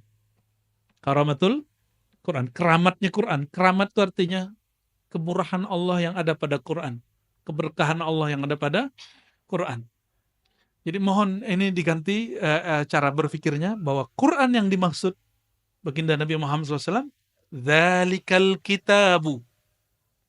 Waktu itu sudah ada buku belum? Sudah ada percetakan apa namanya di Bandung itu? Mizan. Sudah ada Gramet? Belum ada. Maka yang dimaksud Dzalikal kitabu la raiba fih. Itulah Alkitab. Yang dimaksud adalah apa yang diturunkan kepada kolbu Nabi Muhammad sallallahu alaihi wasallam. Ya. Dan itu adalah Rasulullah SAW itu sendiri. Maka Sayyidah Aisyah mengatakan akhlak Nabi adalah Al-Quran. Jadi Nabi itu adalah kitab yang berjalan. Oke, ini yang disebut pemahaman rohani dalam membaca Al-Quran dan Sunnah. Dan itu diajarkan baginda Nabi Muhammad SAW. Ya, Innal Quran zahran wa batnan. Riwayat Hakim Tirmizi, Quran itu punya makna zahir, punya makna yang dalam. Baik, jadi adabnya kita tidak mengatakan Rasulullah SAW bersabda. Ini adab kalau lagi ngaji. Kalau khutbah lain cerita. Ya, nah, biasanya kalau khutbah kita mengatakan di dalam Sahih Bukhari, di dalam kitab yang sahih, Nabi bersabda. Jangan ngomong Nabi berkata. Wah, kapan dia dengarnya? Ya, hati-hati kalimat begini. Kalimat begitu hanya boleh dikatakan oleh dua kelompok tadi. Ya, makanya saya tidak menolak Ilham Syekh Abdul Qadir Jilani mengatakan Nabi bersabda, al-alam minni wa ana minallah. Alam dariku, aku dari Allah. Di kitab hadis nggak ada. Itu beliau dengar secara rohani. Maka ini disebut ilham, setara dengan ilham. Oke. Yang berkata sami'tu, aku mendengar Rasulullah sallallahu alaihi wasallam. Rasulullah sallallahu alaihi wasallam yaqul, bersabda. Dalam bahasa Arab, qala itu artinya digunakan untuk ungkapan yang berbeda. Kita nyebut berfirman, berkata, bersabda. Indonesia karena pengaruh dari sastra-sastra Sanskerta, di Sanskerta itu ada kelas-kelas kata. Kata umum seumuran, ada yang ke atas, ada yang kepada Tuhan. Maka itu mempengaruhi bahasa Indonesia. Orang Indonesia kalau sesama ngomong kata-kata Melayu, begitu sama. Kemudian ada yang disebut dari guru kepada murid, dauh, sabda. Atau dari Sang Maha Guru SAW disebut dari Allah disebut berfirman. Tapi sebenarnya secara ilmu bahasa tidak ada pembedaan. Berfirman, jadi boleh sebenarnya Ustadz Dawami berfirman, itu boleh. Sebenarnya tapi dalam isti'mal lughawi, jadi bahasa itu ada yang wad'i, ada yang urfi, ya, ada yang sesuai kaidah bahasanya, ada yang sesuai dengan tradisi penggunaannya. Nah, bahasa Arab juga seperti itu sebagiannya. Yaqul, berkata boleh, bersabda boleh. La yazalu, senantiasalah hadzal din, agama ini, qaiman, tegap berdiri, berjaya. Hatta yakuna, sampai yakuna alaikum, ada pada kamu 12 khalifah. 12 khalifah. Apa arti khalifah? Khalifah itu pengganti orang sebelumnya. Khalifah tidak pernah diciptakan baginda Nabi Muhammad SAW. Ini perhatikan. Nabi tidak pernah menoskan, mengajarkan, buatlah sistem kekhalifahan. Gak pernah. Cek Quran, cek sunnah, gak ada. Kekhalifahan adalah ijtihad dan ijma ulama sahabat. Ya, jadi orang yang mengatakan Nabi Muhammad SAW tidak bawa rahmat karena tidak buat kekhalifahan, itu kekeliruan dan itu adalah isa'atul adab alaihi. Itu orang yang bersikap kurang adab kepada baginda Nabi Muhammad SAW. Ya, jadi ada yang mengatakan Nabi nggak bawa rahmat awal dicipta. Setelah lahir pun nggak bawa rahmat, nggak ada rahmat. 40 tahun diangkat Nabi pun belum, diangkat Rasul pun belum, pas di Mekah pun belum, sampai kemudian buat kekhalifahan. Nauzubillah min dzalik. Yadullu ala jahlihi bihaqqin Nabi sallallahu alaihi wasallam. Nabi itu belum lahir sudah rahmat. Karena sudah ada nur Nabi Muhammad sallallahu alaihi wasallam yang membuat Sayyidina Adam naik pangkat. Nabi Adam itu naik pangkat salah satunya karena melihat nama Nabi Muhammad SAW. Nurnya sudah ada di aras. Dan lebih dahulu nur Nabi daripada aras. Lebih mulia nur Nabi atau aras? Lebih mulia Nabi apa aras? Lebih mulia Nabi apa Ka'bah? Ini pertanyaan ini sering kita kasih nih ya. Semoga paham. Ya, jadi kita nggak pernah nyembah Ka'bah, kita nyembah Rabbul.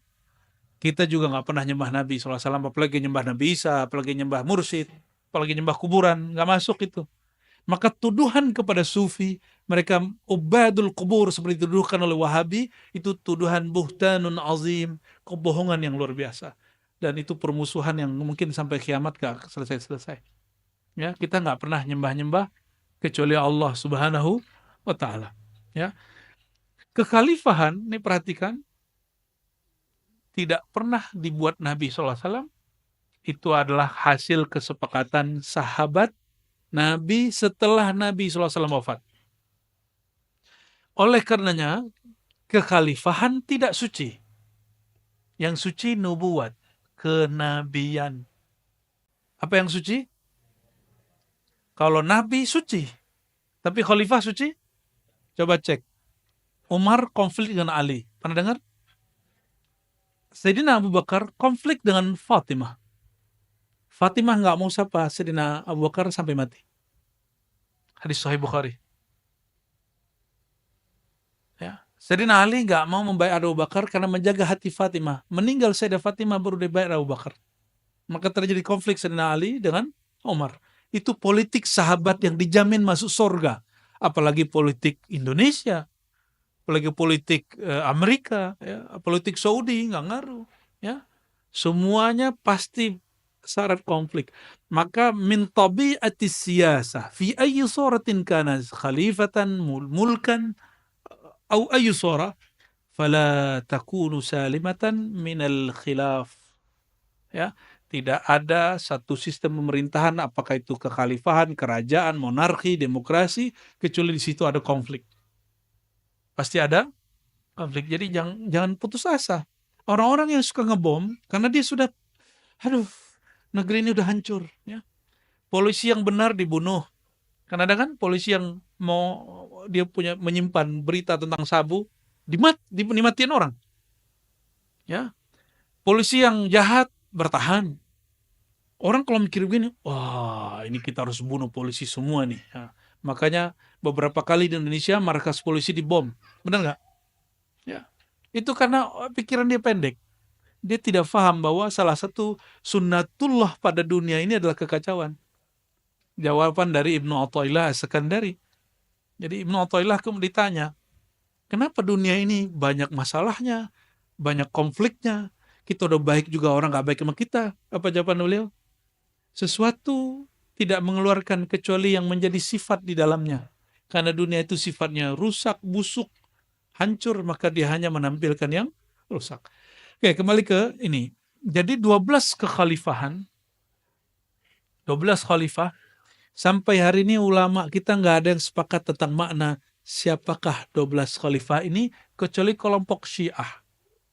Bagi kelompok Syiah, 12 imam itu, yang ke-12 adalah Imam Mahdi yang masuk kepada goa lalu menghilang waktu dia masih kecil. Dan itu bukan akidah Ahlus Sun. Jadi bagi mereka, Sayyidina Hussein punya anak, Ali Zainal Abidin punya anak, Muhammad Al-Baqir, Muhammad Ja'far, terus sampai kepada Muhammad bin Askar.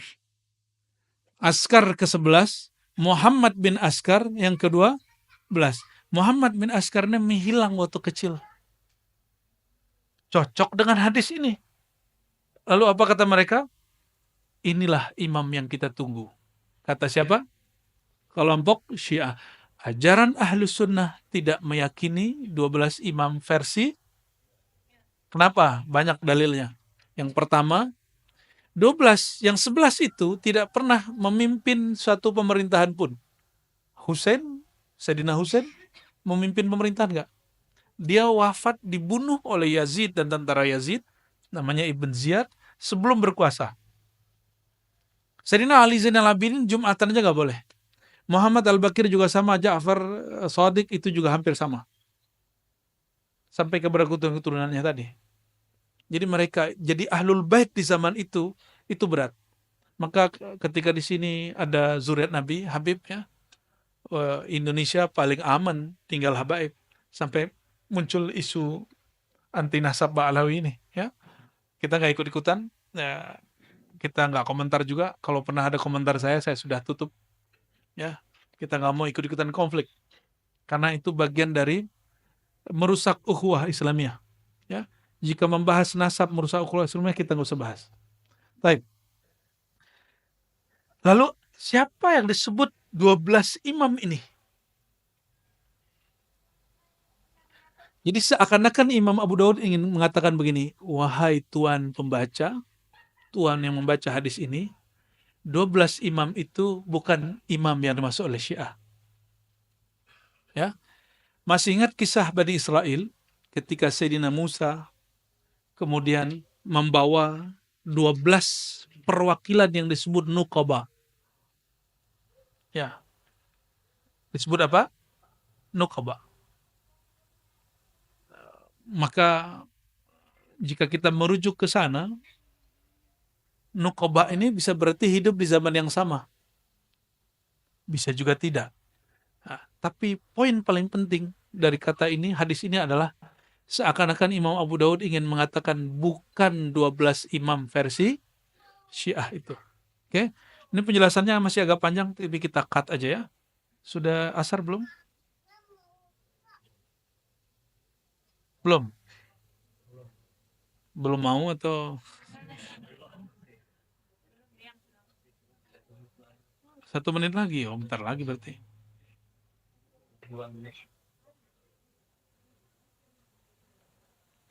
Hadis berikutnya sama. Kayak saya nggak bacakan ya. Kita masuk ke hadis yang setelahnya. Wabila qala haddatsana Musaddad. Kelihatan?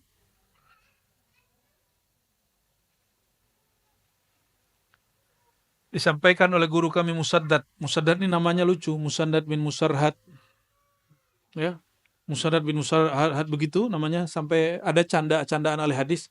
Nama Musaddad kalau dibaca bin Musarhad, bin dan itu semuanya bikin pusing orang Arab. Kata orang Arab, itu kalau ada yang kesurupan langsung sembuh. Jadi ahli hadis itu suka nyandain sesama ahli hadis. Dia ini ya. An Umar bin Ubaid haddatsahum ha ini berarti gurunya ada 2 atau lebih dari 2 ya. Sana qala hadatsana Muhammad al-Ala qala hadatsana Abu Bakar yakni bin Ayyash wa sana Musaddad. Kembali ke Musaddad.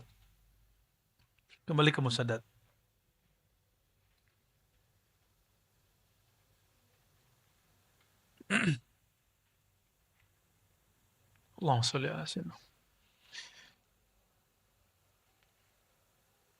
Kata Musaddad dari Yahya, dari Sufyan, kata Ahmad dari Ubaidullah bin Musa, dari Zaidah, begitu juga kata Ahmad Ibrahim dari Ubaidullah bin Musa, an Fitr, ya. Ubaidullah bin Musa ini dituduh Syiah oleh imam seperti Yahya bin Ma'in, tapi oleh Imam Ahmad dianggap oleh Imam Bukhari dianggap thiqah, ya. Kita nggak akan membahas itu, tapi bahwa ada orang yang tertuduh Syiah di sini 1-2 ada ya. Kulluhum an Asim an Zir an Abdullah an Nabi sallallahu alaihi wasallam, dari Abdullah bin Mas'ud. Ini maksudnya Abdullah di sini adalah Abdullah bin Mas'ud. Qala Nah, perhatikan ini hadis Al-Mahdi yang paling penting untuk bab limit waktu.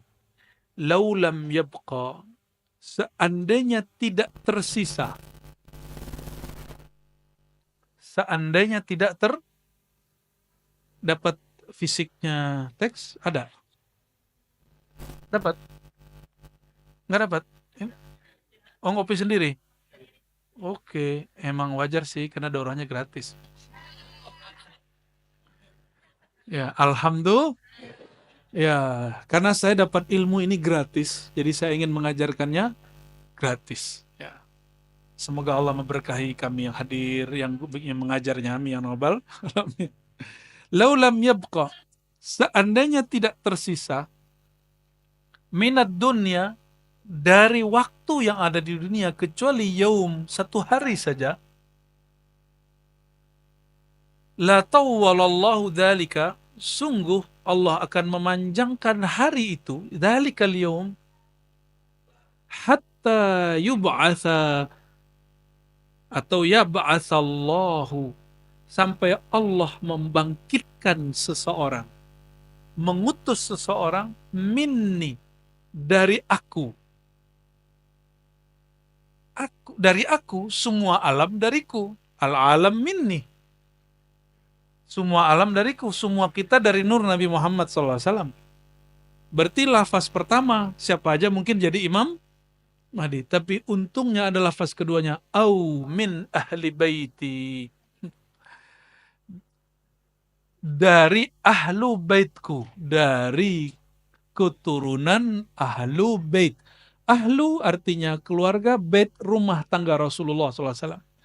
Dan Rasulullah SAW hanya mewarisi, menurunkan keturunan dari jalur Sayyidatuna Fatimah. Maka kalau diterjemahkan, dari keturunanku melalui Fatimah. Nggak ada urusan mau patriarki, mau apa lagi yang dari ibu. Ya, saya sini lupa, padahal saya orang Padang, orang Minang. Hah? Matrilineal, Allahumma salli ala Sayyidina Muhammad. Ya, yuwati'u. Nah, di sini maka ada dua ahlu bait. Ada ahlu bait nuraniyah, ada ahlu bait nasabiyah. Ahlu bait nuraniyah, semua orang beriman, maka dia ahlu bait Nabi Muhammad SAW, yang oleh Imam Subki, beliau mengatakan apa? Kalau kita baca Allahumma sholli ala sayyidina Muhammad wa ala ali Muhammad, maka semua orang beriman dapat. Karena keluarga Muhammad, kata Imam Subki, kullu mu'min, kullu muslim, setiap mukmin. Coba perhatikan, istri Nabi dipanggil Ummul Mu'minin, ibu orang beriman. Bapaknya siapa? Abul Mu'minin Sayyidina Muhammad SAW. Itu makna ayat, makana Rasulullah SAW aba ahadin min rijalikum. Rasulullah SAW bukan bapak seseorang saja, tapi bapak rohani semua. Bapak semua rohani. Ya, maka kita ada salawat, kita sebut salawat Abu Ruh. Abu Ruh, ya.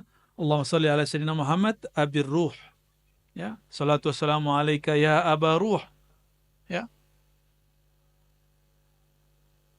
Yuwati'u, berkesesuaian, ismuhu ismi, isim dia, nama dia dengan isimku, namaku sama.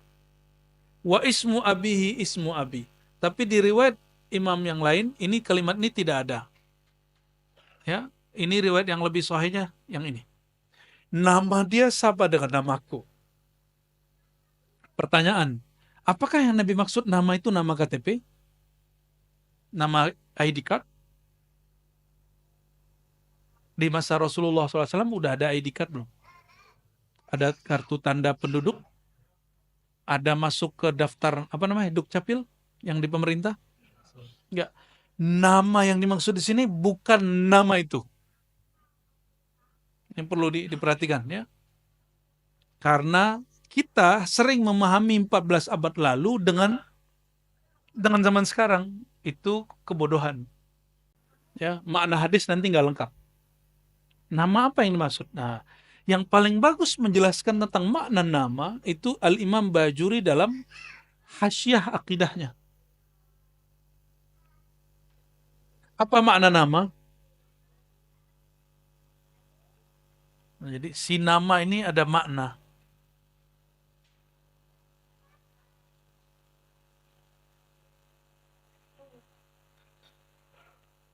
Ismi, namaku. Dari kata ism, Bismillah, dengan nama Allah. Ism dalam bahasa Arab itu ada dari kata sumu. Sumu artinya luhur, tinggi. Ulu. Maka langit disebut sama satu akar kata. Satu akar kata. Orang Arab begitu kayanya mereka dalam berbahasa Arab. Maka sumu disebut uluwud darajah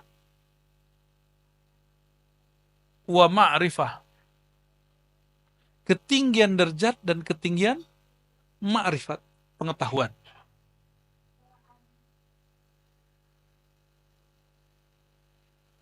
Berarti Imam Mahdi doktor dong. Ya, karena derajatnya tinggi dan ilmunya tinggi. Oh, bukan. Rumus awal apa tadi? Kemahdian itu mengenalnya bukan lewat gelar intelektual, tapi melalui spiritual, rohani. Ya. Makna kedua daripada ism, kalau ini tinggi,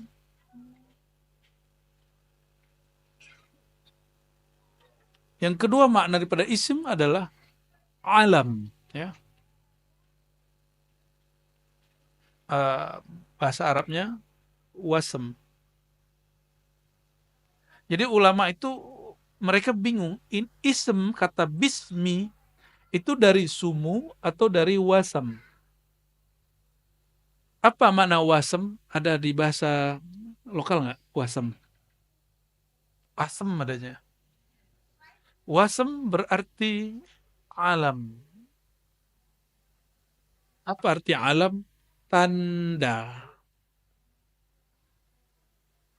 Apa arti alam? Tanda. Jadi kalau kita terjemahin, ismuhu ismi.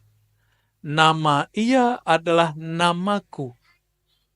Ketinggian derajat dan ma'rifatnya dan tanda-tanda yang ada padaku juga ada pada dia. Yang ada pada dia ada padaku. Masalahnya ini setelah dia memproklamirkan dirinya atau belum? Itu masalahnya. Nah, disinilah mentok ahli hadis. Ahli hadis tidak mampu membedakan ini hanya sebatas ini sahih tidak sahih. Bukan tugas ahli hadis mengerti maknanya. Tugas mengerti maknanya ahlul ihsan, ahli rohani. Ya. Ini derajat. Derajat apa yang tinggi di situ? Derajat rohani. Tanda. Tanda apa di situ? Ini tanda ahli hadis masih kurang connect. Nanti di beberapa hadis sebelum selesai, di situ disebutkan Al-Mahdi, ya, itu aqnal unuf, hidungnya mancung, ya, abhal jubha, jidatnya lebar. Sempat-sempatnya Imam Abu Daud meriwayatkan hadis itu. Tanda ahli hadis mereka terbawa dengan nuansa ism, bahwa tanda-tanda yang dimaksud tanda-tanda fisik. Oke, kita ambil hadis itu. Hidung yang mancung itu pertanda apa?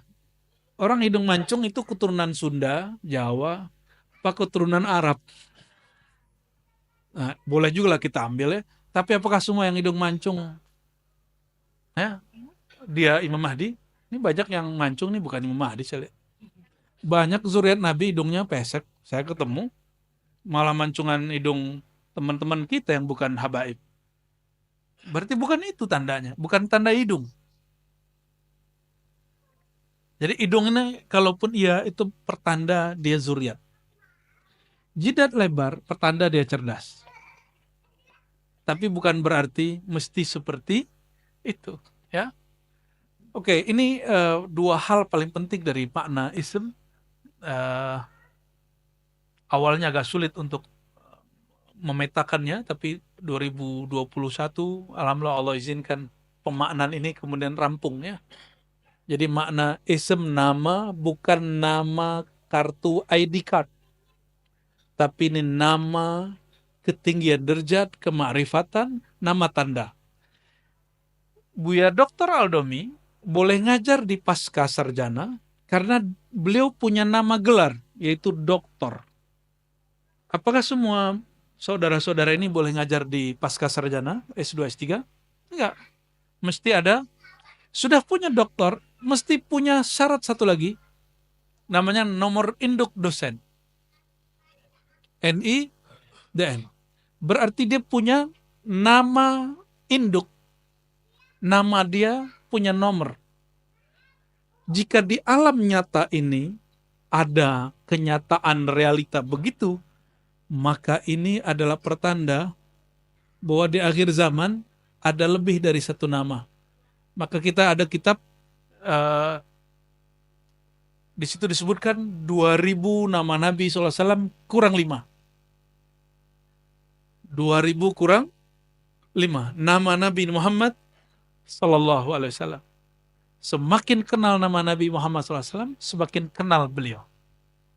Ini baru ilmu nama yang diajarkan ke Sayyidina Adam. Wa 'allama Adam al-asma'a kullaha. Kami ajarkan nama-nama, ilmu nama kepada Sayyidina Adam. Jadi tolong diluruskan, ini bukan nama ID card. Ini nama dalam pengertian ketinggian ilmu, derajat, dan tanda-tanda. Udah mau selesai. Udah, buat itu aja. Oke, barangkali ini karena kita sudah mau asar, mohon ahli sholawatnya, sholawat dulu nih. Faiz, sholawat dulu Faiz. Ini baru berapa hadis? Sudah berapa hadis? Tapi baru satu bab. Baru satu bab, dan kita pun membacanya bukan membaca seperti ahli hadis kebanyakan, ya, tapi membacanya agak sedikit lebih santai. Sebelum sholawatan, coba perhatikan kalimatnya. Yamla'ul arda,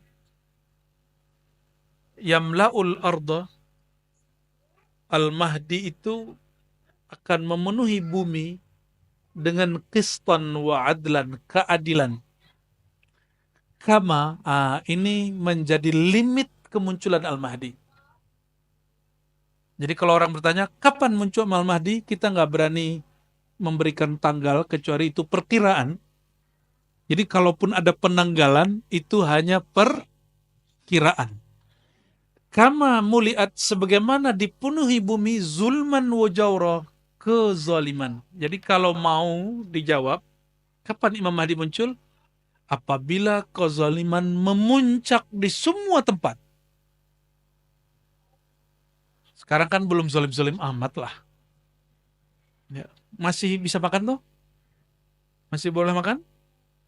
Masih bisa tidur beberapa jam setiap hari? Masih dapat hak hari-harian? Masih. Berarti ini belum. Ya, tapi tenang dulu, kan ini zaman bisa berubah. Kezaliman yang paling dahsyat selama sepanjang tahun ini, sepanjang abad ini, itulah kemarin pandemi. Kita nggak tahu ke depannya apa lagi. Jadi kezaliman yang dimaksud di sini bukan kezaliman politik lokal. Tolong digarisbawahi. Bukan kezaliman politik lokal. Kalimatnya coba perhatikan. Sang Mahdi akan memenuhi bumi. Ini kalimatnya pakai bumi. Akan memenuhi bumi sebagaimana bumi dipenuhi. Berarti ini yang disebut orang global, tapi saya nggak suka istilah itu. Apa istilahnya? Pemerintahan global gitu. Saya nggak suka istilah itu. Kita gunakan istilah baginda Nabi Muhammad SAW. Apabila bumi telah dipenuhi, seluruh bumi dipenuhi oleh kezoliman. Dan kezoliman yang paling parah itu nanti ketika Dajjal 3 tahun berturut-turut menyebar virus dan krisis di muka bumi. Maka nanti tidak ada hujan, orang kelaparan di mana-mana. Jadi itu kezoliman global kalau boleh disebut. Bukan kezoliman Soeharto, SBY dan Jokowi, bukan ya.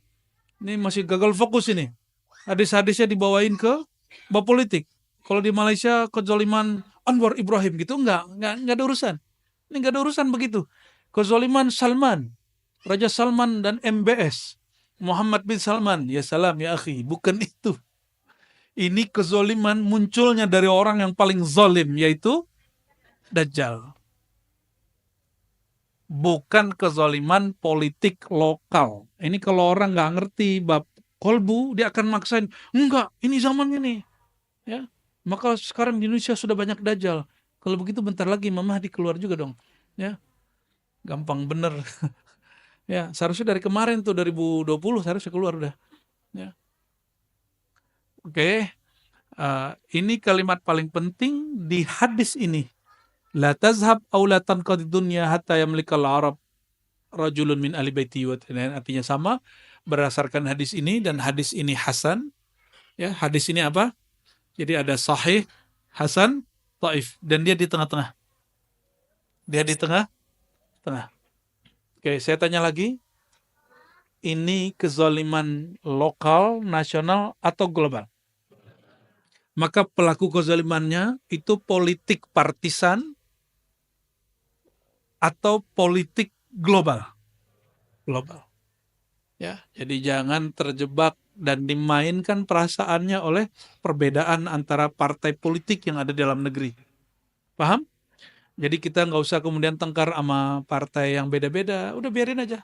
Jalan. Ini nikmat dari Allah Subhanahu wa Ta'ala. Gimana? Sudah mulai capek? Sudah mulai lelah hayati? Saya yang lelah. Baik, karena kita mau sholat ya, silakan siap-siap. Syukur-syukur masih wudhu, langsung ke ini sholatnya nanti diatur gimananya oleh panitia. Kita minta sholawat pendek sekitar 3 menit. Fadal, Faiz. Assalamualaikum warahmatullahi wabarakatuh.